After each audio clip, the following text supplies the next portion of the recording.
আসসালামু আলাইকুম। স্বাগত জানাচ্ছি আপনাকে এক্সপ্রেস ওয়ার্ল্ড নিউজের আন্তর্জাতিক সংবাদে। শুরুতেই থাকছে সংবাদ শিরোনাম। যুক্তরাষ্ট্রের সকল শর্ত মেনে না নিলে এবং বৈঠক সফল না হলে ইরানের বিরুদ্ধে যুদ্ধ শুরু করবে যুক্তরাষ্ট্র বলে সরাসরি জানিয়ে দিয়েছে ডোনাল্ড ট্রাম্প। যুক্তরাষ্ট্র বেশি বাড়াবাড়ি করলে যেসব যুদ্ধজাহাজ এবং রণতরী পাঠানো হয়েছে ভূমধ্যসাগরে সবগুলোকেই মিসাইল মেরে উড়িয়ে দেওয়া হবে বলে যুক্তরাষ্ট্রকে পাল্টা হুঁশিয়ার দিয়েছেন ইরান। গাজার পর এবার পশ্চিম তীর দখল করার জন্য মরিয়া হয়ে পড়েছে ইসরায়েল। পশ্চিম তীরের দিকে নেওয়া হচ্ছে অতিরিক্ত সেনা এবং ভয়ঙ্কর সব যুদ্ধাস্ত্র। যে কোনো সময় পশ্চিম তীরে হামলা করতে পারে ইসরায়েল। এদিকে পাকিস্তানের সাথে উত্তেজনার মধ্যেই ফ্রান্স থেকে যুদ্ধবিমান কেনা শুরু করেছে ভারত, যা দেখে পাকিস্তানও বাড়াচ্ছে তাদের মিসাইলের সংখ্যা। অবশেষে সামরিক খাতে বাংলাদেশের সাথে তুরস্কের চুক্তি লিখিতভাবে সম্পন্ন হয়েছে। সবকিছু ঠিক থাকলে আগামী মাস থেকে শুরু হবে কার্যক্রম। এতক্ষণ শুনছিলেন এক্সপ্রেস ওয়ার্ল্ড নিউজের আন্তর্জাতিক সংবাদ শিরোনাম। এখন বিস্তারিত। বৈঠক ব্যর্থ হলে ইরানের বিরুদ্ধে যুদ্ধ শুরু করবে যুক্তরাষ্ট্র, এমনই কড়া হুঁশিয়ারি দিয়েছেন যুক্তরাষ্ট্রের প্রেসিডেন্ট ডোনাল্ড ট্রাম্প। এক সংবাদ সম্মেলনে তিনি স্পষ্ট ভাষায় জানিয়ে দিয়েছেন, কূটনৈতিক আলোচনা যদি ফলপ্রসূ না হয় তাহলে সামরিক পদক্ষেপ ছাড়া আর কোনো বিকল্প থাকবে না ওয়াশিংটনের হাতে। ট্রাম্প বলেন, আমরা ইরানের সঙ্গে শান্তিপূর্ণ সমাধান চাই, তবে দুর্বলতা দেখানো কোনোভাবেই সমঝোতার অংশ হতে পারে না। আমাদের লক্ষ্য স্পষ্ট, ইরানকে আন্তর্জাতিক নিয়ম ও শান্তির পথ মেনে চলতে বাধ্য করা। সংবাদ সম্মেলনে ট্রাম্প আরও বলেন, আমরা ইরানকে একাধিক সুযোগ দিয়েছি। আলোচনার টেবিলে বসে তাদের সামনে স্পষ্ট শর্ত তুলে ধরা হয়েছে। ইরানকে অবশ্যই তাদের পারমাণবিক কার্যক্রম সম্পূর্ণ বন্ধ করতে হবে এবং তাদের হাতে থাকা সব ধরনের ব্যালিস্টিক ক্ষেপণাস্ত্র ধ্বংস করতে হবে। ট্রাম্প বলেন, এই শর্তগুলো মেনে না নিলে যুক্তরাষ্ট্রের কাছে আর কোনো বিকল্প থাকবে না। আমরা সরাসরি সামরিক পদক্ষেপে এগোব। তিনি জোর দিয়ে বলেন, এটি আমাদের প্রথম পছন্দ নয়, তবে প্রয়োজন হলে এক মুহূর্তও দেরি করা হবে না। ট্রাম্পের এই বক্তব্যের পর মধ্যপ্রাচ্য জুড়ে উত্তেজনা তীব্রভাবে বাড়তে শুরু করেছে। বিশ্লেষকদের মতে এটি শুধুই কূটনৈতিক চাপ নয়, বরং সরাসরি সামরিক সংঘাতের ইঙ্গিত বহন করছে। যুক্তরাষ্ট্র দীর্ঘদিন ধরেই ইরানের পারমাণবিক কর্মসূচি, আঞ্চলিক প্রভাব বিস্তার এবং সামরিক সক্ষমতা নিয়ে উদ্বেগ প্রকাশ করে আসছে। এবার সেই উদ্বেগ আরও কঠোর ভাষায় সামনে এনেছেন ডোনাল্ড ট্রাম্প। তিনি আরও বলেন, আমরা যুদ্ধ চাই না, কিন্তু আমাদের জাতীয় নিরাপত্তার প্রশ্নে আপোস করার কোনো সুযোগ নেই। যদি ইরান বিশ্বকে অস্থিতিশীল করার চেষ্টা চালিয়ে যায়, তাহলে যুক্তরাষ্ট্র চুপ করে বসে থাকবে না। ট্রাম্প জোর দিয়ে বলেছেন, আমাদের পদক্ষেপ সম্পূর্ণরূপে প্রতিরক্ষা ও রক্ষামূলক হবে, কিন্তু প্রয়োজন হলে তা সামরিক আক্রমণে রূপ নিতে পারে। আন্তর্জাতিক মহল ইতিমধ্যেই উদ্বিগ্ন। ইউরোপীয় দেশগুলো সংযম দেখানোর আহ্বান জানিয়েছে এবং উভয় পক্ষকে আলোচনার মাধ্যমে সমস্যার সমাধানের পথ বেছে নিতে অনুরোধ করেছে। বিশ্লেষকরা বলছেন, ট্রাম্প প্রশাসন এবার আগের যে কোনো সময়ের চেয়ে কঠোর অবস্থানে রয়েছে। যদি ইরান শর্ত মানতে অস্বীকৃতি জানায়, তাহলে যুক্তরাষ্ট্রের পদক্ষেপ মধ্যপ্রাচ্য জুড়ে প্রভাব ফেলতে পারে। এদিকে ইরান এখনও আনুষ্ঠানিক কোনো প্রতিক্রিয়া দেয়নি।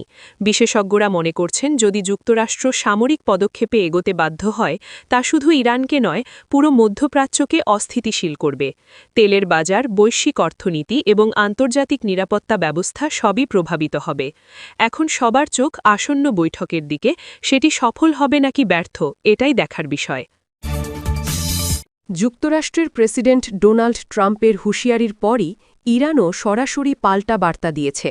ইরান জানিয়েছে, যদি যুক্তরাষ্ট্র বেশি বাড়াবাড়ি করে এবং তাদের ওপর সামরিক চাপ সৃষ্টি করে, তাহলে ভূমধ্যসাগরে মোতায়েন করা সব যুদ্ধজাহাজ ও রণতরী লক্ষ্য করে ক্ষেপণাস্ত্র হামলা চালানো হবে। ইরান স্পষ্টভাবে সতর্ক করেছে, কোনো আগ্রাসন সহ্য করা হবে না এবং তার জবাব হবে কঠোর। এই হুঁশিয়ারির পেছনে রয়েছে সাম্প্রতিক উত্তেজনা। গত 15 থেকে 16 দিন আগে সম্ভাব্য হামলার প্রস্তুতির অংশ হিসেবে যুক্তরাষ্ট্র ভূমধ্যসাগরে একাধিক রণতরী ও যুদ্ধ জাহাজ পাঠিয়েছিল। ইরানের শীর্ষ পর্যায়ের কর্তৃপক্ষ এই পদক্ষেপকে সরাসরি হুমকি হিসেবে দেখেছে এবং সেই ভিত্তিতেই প্রকাশ করেছে এই সতর্কবার্তা।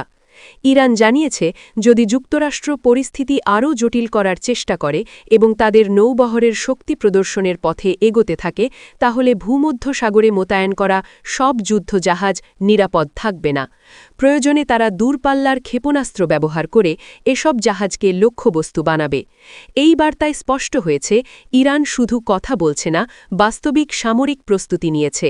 বিশ্লেষকরা মনে করছেন, এটি কেবল কথার যুদ্ধ নয়, বরং সরাসরি সংঘাতের ইঙ্গিত বহন করছে। যুক্তরাষ্ট্রের নৌবহরের উপস্থিতি যেমন তাদের শক্তি প্রদর্শন, তেমনি ইরানের জন্য সরাসরি উত্তেজনা তৈরি করেছে। মধ্যপ্রাচ্যে উত্তেজনা দিন দিন আরও তীব্র হচ্ছে এবং দুই দেশের মধ্যে কূটনৈতিক চাপের সুযোগ কমে আসছে। আন্তর্জাতিক মহল ইতিমধ্যেই উদ্বিগ্ন, বিশেষ করে ইউরোপীয় দেশগুলো উভয় পক্ষকে সংযম দেখানোর আহ্বান জানিয়েছে। বিশ্লেষকরা বলছেন, যদি যুক্তরাষ্ট্র ও ইরানের মধ্যে সংঘাত শুরু হয় তাহলে তা শুধু মধ্যপ্রাচ্যই নয়, বৈশ্বিক অর্থনীতি, জ্বালানি বাজার এবং আন্তর্জাতিক নিরাপত্তার ওপরও প্রভাব ফেলবে। সব মিলিয়ে ট্রাম্পের হুঁশিয়ারির পর ইরানের পাল্টা সতর্কবার্তা মধ্যপ্রাচ্য ও ভূমধ্যসাগরের পরিস্থিতিকে আরও জটিল করে তুলেছে।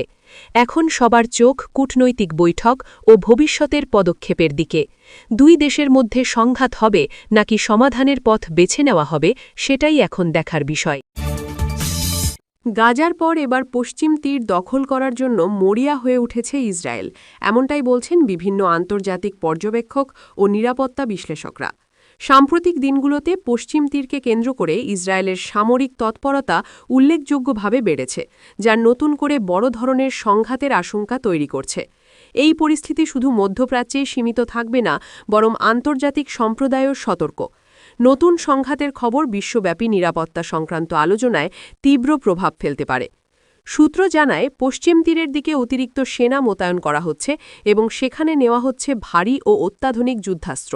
ট্যাঙ্ক, সাজোয়া যান ও আধুনিক অস্ত্রের উপস্থিতি ইঙ্গিত দিচ্ছে যে ইসরায়েল কেবল প্রতিরক্ষামূলক অবস্থানে নেই, বরং বড় ধরনের সামরিক অভিযানের প্রস্তুতি নিচ্ছে। সেনাদের মোতায়েন এবং অস্ত্রের বৃদ্ধি লক্ষ্য করে প্রতিবেশী দেশগুলো সতর্ক অবস্থানে এসেছে।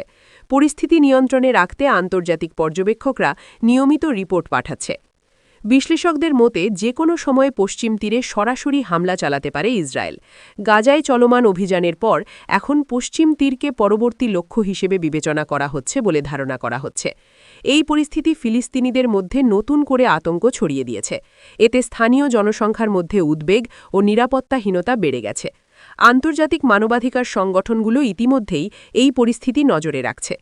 ইসরায়েলের এই পদক্ষেপকে কেন্দ্র করে মধ্যপ্রাচ্যে উত্তেজনা আরও তীব্র হচ্ছে। পশ্চিম তীর দীর্ঘদিন ধরেই স্পর্শকাতর এলাকা হিসেবে পরিচিত, আর সেখানে পূর্ণমাত্রার সামরিক অভিযান শুরু হলে তা দ্রুতই বড় সংঘাতে রূপ নিতে পারে বলে আশঙ্কা করা হচ্ছে। সাংবাদিক ও বিশ্লেষকরা আশঙ্কা প্রকাশ করছেন, সামরিক অভিযান শুরু হলে আরও অনেক দেশ এই সংঘাতের সঙ্গে জড়িত হতে পারে। স্থানীয় অর্থনীতি ও বাণিজ্য এর প্রভাবের আওতায় আসবে। আন্তর্জাতিক মহল ইতিমধ্যেই উদ্বেগ প্রকাশ করেছে। মানবাধিকার সংগঠনগুলো সতর্ক করেছে যে পশ্চিম তীরে হামলা হলে ব্যাপক মানবিক সংকট তৈরি হতে পারে। অনেক দেশই ইসরায়েলকে সংযম দেখানোর আহ্বান জানিয়েছে এবং পরিস্থিতি নিয়ন্ত্রণে রাখার অনুরোধ করেছে।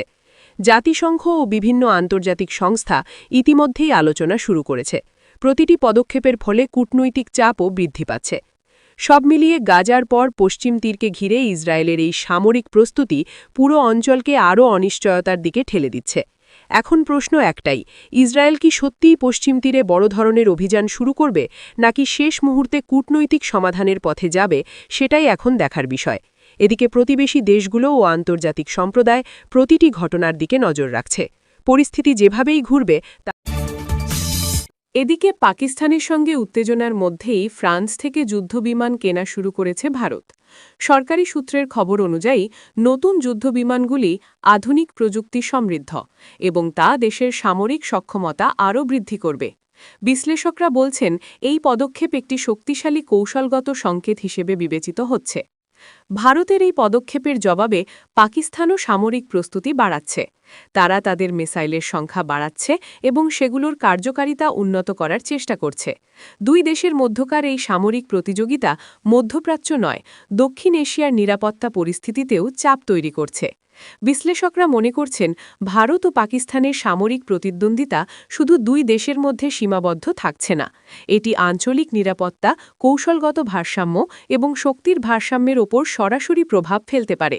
দুই দেশের প্রতিটি পদক্ষেপ আন্তর্জাতিক সম্প্রদায়ের নজর কাড়ছে। নিরাপত্তা বিশেষজ্ঞরা বলছেন, নতুন যুদ্ধবিমান এবং মিসাইলের আধুনিকীকরণ যে কোনো সময়ে নতুন উত্তেজনা তৈরি করতে পারে। উভয় দেশের সামরিক পদক্ষেপের ফলে সম্ভাব্য সংঘাতের ঝুঁকি বেড়ে যাচ্ছে।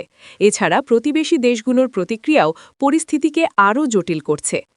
আন্তর্জাতিক মহল ইতিমধ্যেই উদ্বেগ প্রকাশ করেছে। বিশেষ করে মার্কিন যুক্তরাষ্ট্র ও ইউরোপীয় দেশগুলো উভয় পক্ষকে সংযম দেখানোর আহ্বান জানিয়েছে। তারা আশা করছে দক্ষিণ এশিয়ার এই সামরিক প্রতিদ্বন্দ্বিতা কূটনৈতিক আলোচনার মাধ্যমে নিয়ন্ত্রণে রাখা সম্ভব হবে। সব মিলিয়ে ভারত ও পাকিস্তানের সামরিক উত্তেজনা নতুন উচ্চতায় পৌঁছেছে। এখন প্রশ্ন হচ্ছে, দুই দেশ কি কূটনৈতিক সমাধানের পথ বেছে নেবে, নাকি সামরিক প্রতিযোগিতা আরও তীব্র হবে? পরিস্থিতি যেভাবেই ঘুরবে তার প্রভাব শুধু দুই দেশ নয়, পুরো আঞ্চলিক স্থিতিশীলতাকেও প্রভাবিত করবে। অবশেষে সামরিক খাতে বাংলাদেশের সাথে তুরস্কের চুক্তি লিখিতভাবে সম্পন্ন হয়েছে। সরকারি সূত্র জানাচ্ছে, চুক্তি স্বাক্ষরের সব প্রক্রিয়া শেষ এবং সব কিছু ঠিক থাকলে আগামী মাস থেকে কার্যক্রম শুরু হবে। বিশ্লেষকরা বলছেন, এটি বাংলাদেশের প্রতিরক্ষা সক্ষমতা বৃদ্ধির একটি গুরুত্বপূর্ণ পদক্ষেপ। চুক্তির আওতায় তুরস্ক বাংলাদেশের জন্য নতুন সামরিক সরঞ্জাম ও প্রযুক্তি সরবরাহ করবে। এতে দেশের বিমান, নৌবাহিনী ও স্থলবাহিনীর ক্ষমতা আরও উন্নত হবে। উভয় দেশের প্রতিরক্ষা নীতিতে এই চুক্তি একটি কৌশলগত সম্পর্কের ভিত্তি তৈরি করছে। বাংলাদেশের প্রতিরক্ষা কর্মকর্তারা জানিয়েছেন, এই চুক্তি শুধু সামরিক সরঞ্জামের দিকে সীমাবদ্ধ নয়, প্রশিক্ষণ, কৌশলগত সহায়তা এবং প্রযুক্তি হস্তান্তরও এর অংশ। এতে দীর্ঘমেয়াদী নিরাপত্তা পরিকল্পনায় বড় ধরনের সহায়তা পাওয়া যাবে। তুর্কি কর্মকর্তারা জানিয়েছেন, বাংলাদেশকে সরাসরি সহযোগিতা প্রদান তাদের রাজনৈতিক এবং কৌশলগত লক্ষ্যেও গুরুত্বপূর্ণ। তারা আশা করছে, এই চুক্তির মাধ্যমে দুই দেশের মধ্যকার সামরিক ও কূটনৈতিক সম্পর্ক আরও দৃঢ় হবে। বিশ্লেষকরা বলছেন, এটি আঞ্চলিক শক্তি ভারসাম্যের দিকেও প্রভাব ফেলতে পারে। আন্তর্জাতিক মহলও এই চুক্তির দিকে নজর দিয়েছে।